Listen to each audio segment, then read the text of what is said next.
मला खबर लागली, मम्मी साहेबांनीच तात्या साहेबांच्या बायकोला किडनॅप केले.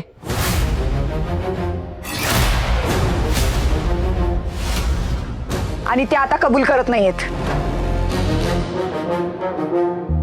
काय? सत्या, हिला कुणीतरी चुकीची बातमी दिली बघ.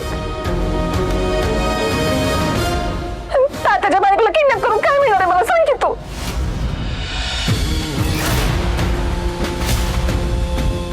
वाघमारे बघा, मम्मीचा याच्याशी काही संबंध नाहीये. तुमचा काहीतरी गैरसमज झालाय, कोणीतरी चुकीची माहिती दिली तुम्हाला. नाही सत्या, खबर पक्की आहे आणि माझ्याकडे पुरावा पण आहे. हा माणूस ज्यानं त्या गुंडांची साथ दिली तात्या साहेबांच्या बायकोचं अपहरण करण्यात,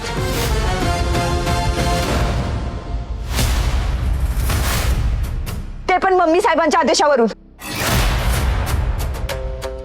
त्यांना आता कबूल केले सगळं.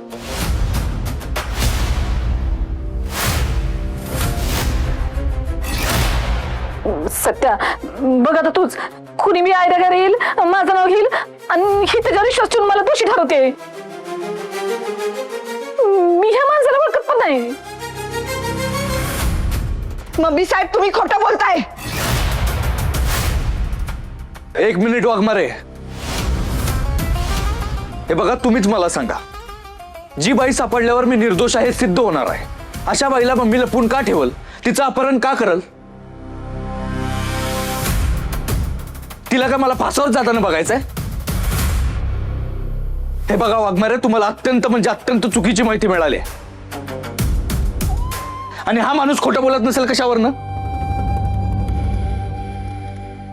मला एक गोष्ट कळत नाही, मम्मीला त्रास द्यायच्या आधी चारी बाजूने एकदा नीट विचार का नाही केला तुम्ही?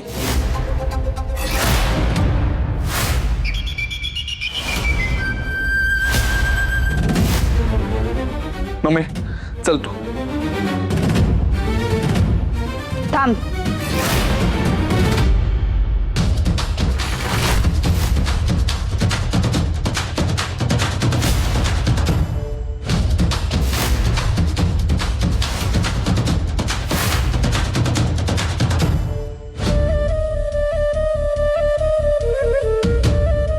तू मम्मी साहेबांना इथून नाही घेऊन जाऊ शकत. वाघमारे शांतपणे सांगतोय, तमाशा करू नका. हे बघा, मालिनी मॅडमला शोधायचा प्रयत्न मी सुद्धा करतोय. सातारचा कोपरा आणि कोपरा शोधतोय, त्यामुळे जरा धीर धरा. घाईघाईत जे समोर येईल ना त्याच्यावर लगेच विश्वास ठेवू नका.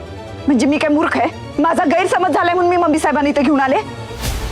कुठली शहानिशा न करता. शहानिशा नीट तुम्ही केलेलीच नाही आहे वाघमारे, म्हणून मम्मीवर आळ घेताय. मला सांगा, मम्मी असं का करल? ती का करेल तात्याच्या बायकोचं अपहरण? तिला काय मिळणार आहे असं करून? ते आता त्यांनाच माहिती.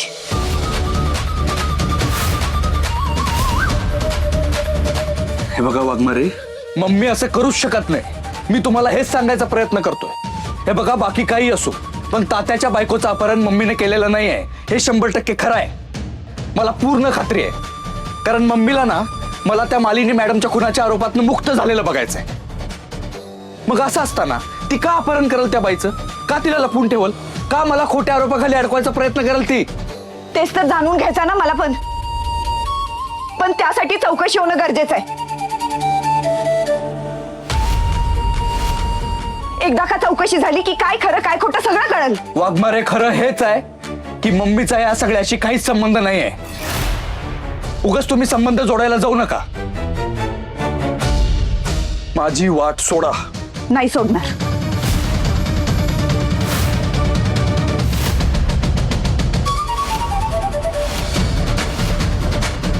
वाघमारे प्लीज माझी वाट सोडा. मम्मी साहेबांना इथं चौकशीसाठी आणले आणि चौकशी न होऊ देता तू त्यांना घेऊन जाऊ शकत नाहीस. चौकशी होणार नाही. सत्या, हे पोलीस स्टेशन आहे. इथं तुझा वायदा नाही, आमचा कायदा चालतो. आणि कायद्याने इथं कोण येणार कोण जाणार ते मी ठरवत असते. माझ्याकडे चौकशीचे आदेश आहेत. वॉरंट आहे आमच्या जवळ. वॉरंट द्या रे. आणि हा मम्मी साहेबांच्या चौकशीचं वॉरंट.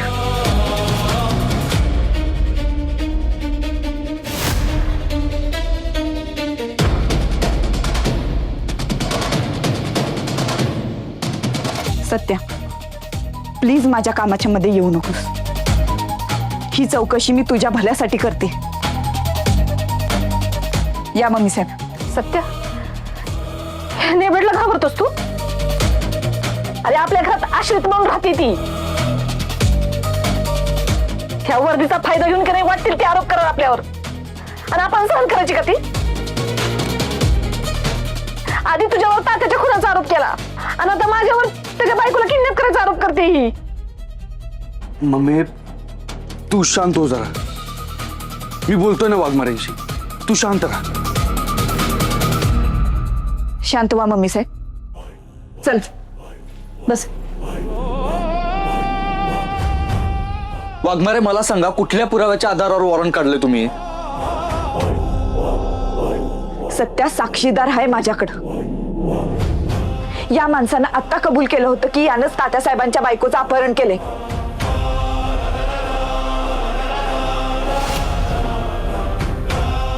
सांग रे, कुणी आदेश दिला होता तुला? सगळं खरं सांग सत्याला.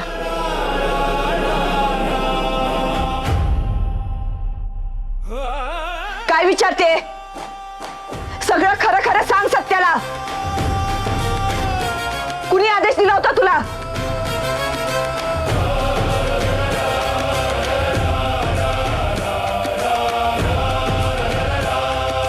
आता सांगतोस की? काय बोलू? कसला आदेश? कसल्या आदेशाबद्दल बोलताय तुम्ही? आणि मला काही तर तुम्ही घेऊन आलाय? हा अहो याने चुकून आणले मला इकडे. माझ्या बायकोवर मी हात उचलला म्हणून मी कबुली द्यायला आलतो.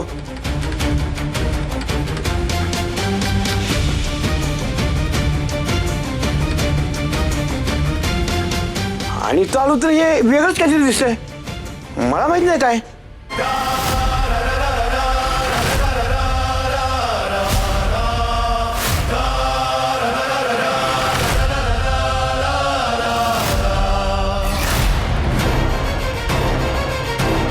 खोटं बोलू नकोस. आता कबूल केलं